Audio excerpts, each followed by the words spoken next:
কয়েকটি কারণে বর্তমানের এই আন্দোলন সফল হতে যাচ্ছে ইনশাআল্লাহ। প্রথমত হচ্ছে পুলিশের সেই আগের মানসিকতা নেই। তারা এখন জানে যে বাংলাদেশে এই ধরনের আক্রমণ যদি শিক্ষার্থীদের উপরে করা হয়, বাংলাদেশের শিক্ষার্থীরা তাদেরকে ছাড়বে না এবং বাংলাদেশের শিক্ষার্থীরা তাদেরকে কি পরিমাণ অপমান অপদস্থ করছে সেটা ইতিমধ্যেই আমাদের প্রিয় ভাই প্রথম শহীদ সাঈদকে যখন শহীদ করা হয়েছে তার থেকে সারা বাংলাদেশের পুলিশ জেনে গিয়েছে। তারা জেনে গিয়েছে কতটা ঘৃণার পাত্রে রূপান্তরিত হয়েছে। আমি জানি না এই পুলিশ ইতিমধ্যেই বর্ডার ক্রস করে ফেলেছে কিনা, নাকি এখনও কোনো ব্যারাকে গোপনে চাকরি করছে। দ্বিতীয়ত হচ্ছে এই ফ্যাসিবাদের শেখ হাসিনা তিনি কিন্তু জানতেন না যে বাংলাদেশে এরকম কোনো আন্দোলন হতে পারে। তার ধারণা ছিল দেশে যেহেতু সকল বড় বড় মহারথীদেরকে আন্দোলন থেকে থামিয়ে ফেলেছি, গ্রেপ্তার করেছি, গুলি করেছি, বর্ষণ করেছি, সবই যেহেতু পেরেছি, 5ই মে থামাতে পেরেছি, 28শে অক্টোবর পেরেছি, বিএনপির আন্দোলন, জামাতের আন্দোলন, চরমনাইয়ের আন্দোলন সব ঠেকাতে পেরেছি, বাকি কি ছাত্র তুচ্ছ মনে করে তাদেরকে গুরুত্বহীন মনে করেছিল। কিন্তু বাংলাদেশের এই দীর্ঘ 17 বছরের পুঞ্জীবিত ক্ষোভ যে এতটা বিস্ফোরণ আকারে তার উপরে ধেয়ে আসবে সেটা তিনি কল্পনা করতে পারেননি। যে কারণে বিভিন্ন ছাগল কাণ্ড, মতিউর কাণ্ড, আপনার এই যে দুর্নীতির বিভিন্ন মানুষের নাম আসছে, তার পরিবারের দুর্নীতি, তার চাকর বাকরের দুর্নীতি, এগুলো আসার পরেও বেশ ফুরফুরে মেজাজে ছিলেন শেখ হাসিনা। কারণ কিছুটা তিনি পরিকল্পনা করেই এদেরকে নিয়ে এসেছিলেন সামনে। কিন্তু তার সকল পরিকল্পনা মহান আল্লাহর পরিকল্পনার কাছে ভেস্তে যাচ্ছে বলে আমার মনে হচ্ছে ইনশাআল্লাহ। কারণ আপনি দেখেন বাংলাদেশের এখন প্রশাসনও শেখ হাসিনাকে বিশ্বাস করে না, বাংলাদেশের পুলিশ তারাও এখন বিশ্বাস করে না। এই বেনজিররা যারা শেখ হাসিনার কাছ থেকে হৃষ্টপুষ্ট হয়েছে তারাও কিন্তু এখন তাকে বিশ্বাস করে না।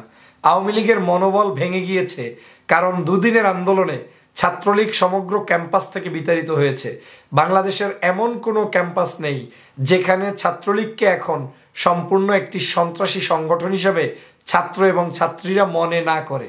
হতে পারে সে প্রগতিশীল ছাত্রছাত্রী, হতে পারে সে ধর্মভিত্তিক ছাত্রছাত্রী, হতে পারে তার কোনো পরিচয় নেই, কিন্তু তার একটা পরিচয়, তিনি ছাত্রছাত্রী। এই যে কোনো পরিচয়েরই হোক না কেন, সবার মধ্যে ধারণা হয়েছে আর যাই হোক ছাত্রলীগ আমাদের মানবতার কোনো সংগঠন হতে পারে না। তৃতীয় যে বিষয়টি আপনারা দেখেছেন যে বাংলাদেশের যারা আস্ফলন করত কিছু মন্ত্রী এমপি, তারা কিন্তু বাংলাদেশে সাংস্কৃতিকভাবে একটি পরিবর্তন করাতে চেয়েছিল।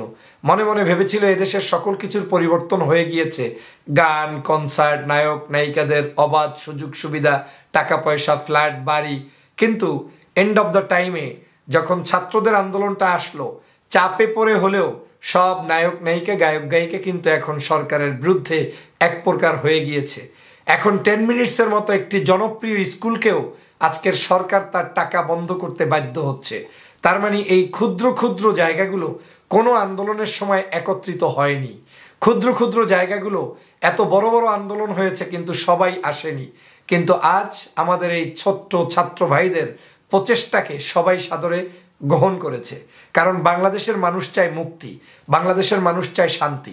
আমার বিশ্বাস বর্তমান সময়ে শেখ হাসিনা কিছু মিস্টেক অটোমেটিক করবে, যেটা আপনি শিখিয়ে দিলেও করবে, না দিলেও করবে, অ্যাডভাইস দিলেও করবে, অ্যাডভাইস না দিলেও করবে। যেমন আপনি দেখেন চায়না থেকে এসে বিবৃতি দিলেন, আবার আজকে কার পরামর্শে তিনি জাতির উদ্দেশ্যে ভাষণ দিলেন, দুটো জায়গায় তিনি রং করেছেন বলে বিশ্বাস করি।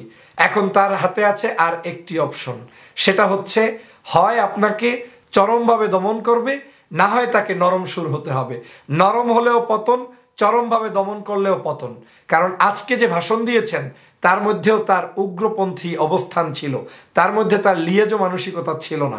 আর লিয়েজোও সে করতে পারছে না, কারণ তিনি তো লিয়েজো করলে তার যারা লওয়াকাণ্ডা রয়েছে তাদেরকে তো তিনি এক ধরনের ভাব দেখিয়ে ফেলেছেন এই 17 বছর পর্যন্ত। 3 দিন আগেও বলেছেন আমি কাউকে কেয়ার করি না, আমি বঙ্গবন্ধুর কন্যা। তো এই ভাবটা তো আর রাখতে পারবে না, সে কারণে তিনি সেটাও পারছেন না। না পারছেন ছাত্রদেরকে ডেকে সমাধান করতে, না পারছেন তিনি নিজে কোনো উদ্যোগ নিয়ে কোনো কিছু করতে, আবার না পাচ্ছেন আপনাদের সাথে ছোট্ট মানসিকতাও প্রকাশ করতে। সব কিছু মিলে শেখ হাসিনা একটা গ্যারাকলের মধ্যেই নিজেকে নিজে ফেলে দিয়েছেন। আর কারো যখন পতন হয় এভাবেই হয়। এখন তিনি আজকের ভাষণ দিলেন, তাও মিস্টেক করলেন, সেদিন রাজাকার বলে খেপিয়ে দিলেন, তাও মিস্টেক করলেন। তার আগে ছাত্রদেরকে অবজ্ঞা করে এই ছোট্ট আন্দোলনটাকে বিশাল আকারে রূপায়িত করার জন্য সবকিছুর দায় দায়িত্ব এই আওয়ামী লীগের। একটা কথা বলি আপনাদেরকে, কেন আপনারা জিতবেন এর অন্যতম একটা কারণ হচ্ছে, দেখেন যেদিন প্রথম দিন মিছিল করলেন সেদিনও কিন্তু ওই আরাফাত গঙেরা, পররাষ্ট্রমন্ত্রী, স্বরাষ্ট্রমন্ত্রী, বাংলাদেশের যারা যারা সবসময় পটপট করে, এরা কিন্তু সবাই মাঠে নেমে এসেছিল, রাতে মিছিল করেছিল, মনে করেছিল যে বাংলাদেশে মনে হয় আরেকটি শাহবাগ তৈরি করতে পারবে ওদের আদলে। কিন্তু যখন দেখলো এটা তো আর শাহবাগ নেই, এই চরিত্র তো আর খেললে লাভ নেই, এখন কিন্তু আজকে শেখ হাসিনা তার বক্তব্যেও রাজাকার শব্দ দ্বিতীয়বার উচ্চারণ করতে ভয় পেয়েছে। অর্থ হচ্ছে ভীতির ভিতরে দিনাতিপাত করছে। অল্প সময়ের মধ্যে যদি ইন্টেলেকচুয়াল জায়গায় বাংলাদেশের 4টি দল মিনিমাম এবং তার সাথে সকল ছোট দলগুলো একটু এক হয়ে ছাত্রদের পাশে থাকতে পারেন, বিজয় নিশ্চিত। কারণ সিমটম বলে বিজয় হবে, সিমটম বলে আপনাদের হাতে দেশ, সিমটম বলে বাংলাদেশ আমাদের হাতে। পুলিশ যে কয়জনকে হত্যা করেছে, পুলিশ এখন ওই মানুষগুলোই নিজেরা আত্ম উপলব্ধিতে ভুগছে, তারা এখন নিজেরা নিজেদেরকে স্যাড মনে করছে, তারা এখন নিজেরাই বিবেক শূন্য হয়ে যাচ্ছে। তারা এখন জানে যে যে কোনো মুহূর্তে সরকার পড়ে গেলে আমাদের কোনো অবস্থান থাকবে না। যেহেতু থাকবে না, তাহলে কার জন্য আমি লড়াই করব? তাহলে তারা এখন শুধু অপেক্ষায় একটি বড় ধাক্কার। আপনি যদি ধাক্কাটা কায়দা মতো দিতে পারেন, তাহলেই তারাও আপনার সাথে নরম হয়ে বিড়ালের মতো আচরণ করবে। আর যদি কায়দাটা স্লো পজিশনে হয়, তাহলে তারাও আপনার উপরে কঠোর হবে এবং সরকারকে সাপোর্ট করে টিকে থাকার চেষ্টা করবে। অতএব সিদ্ধান্ত আপনার। আজ বাংলাদেশের সমগ্র দেশে যে আন্দোলন চলছে, সমগ্র দেশকে যে লকডাউন করা হচ্ছে, এই সমগ্র দেশটাকে আপনার এই লকডাউনের মধ্য দিয়ে বন্ধ করে দিয়ে সারা বাংলাদেশের মানুষকে রাজপথে নেমে হাসিনার বিরুদ্ধে গর্জে উঠতে হবে।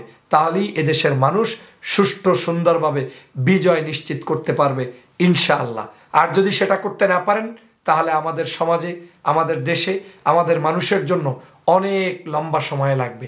তবে পরিশেষে আমি যে কথাটা বলতে চাই, বিজয় ছাত্ররাই করেছে। 71-এও আমরা করেছি, 52-এও আমরা করেছি। নেতৃত্ব কিন্তু তারাই দেয়। সব যে নেতৃত্ব সব নেতারাই দেয় তা কিন্তু নয়। স্বাধীনতার সময় যখন নেতৃত্বের গ্যাপ ছিল, যখন এই দেশের অনেক নেতারাই পালিয়ে বেরিয়েছে, জেলের মধ্যে ছিল, তখন কিন্তু হঠাৎ করে একজন মেজর জিয়া রাজপথে এসে তিনি ঘোষণা করে দিলেন বাংলাদেশ স্বাধীন, আমরা স্বাধীনতার ঘোষণা করলাম। তার একটা উজ্জীবিত কণ্ঠে বাংলাদেশ স্বাধীন হয়েছে। তার নেতৃত্বে বিভিন্ন সেক্টর, বিভিন্ন জায়গায় কাজ হয়েছে, যুদ্ধ হয়েছে। তেমনিভাবে আজও ওই রকম মেধাবী, ছোট্ট দেখতে, কিন্তু শিক্ষার্থীদের যে তেজ, তাদের যে যোগ্যতা, তাদের যে অবস্থান, সেটা নিয়ে মাঠে থাকলে আমাদের বিজয় হবে। অতএব ভয় পাবেন না, আপনারা মাঠে থাকুন, আপনারা আন্দোলন করুন, আপনারা সফল হবেন আল্লাহর উপর ভরসা করে। যে টেকনিকগুলো আমরা পূর্বেও বলেছি, এখনো বলছি, এটা অ্যাপ্লাই করুন, দেখবেন বাংলার মানুষের অবশ্যই বিজয় নিশ্চিত হবে। এখন আমাদেরকে ইন্টেলেকচুয়াল পদ্ধতিতে কাজ করতে হবে। সেজন্য টার্গেট ভিত্তিক যে কাজগুলোর আগের ভিডিওগুলোতে বলেছি, সেগুলো আমরা সবাই মিলে করব। ইনশাআল্লাহ আমাদের সফলতা আসবেই।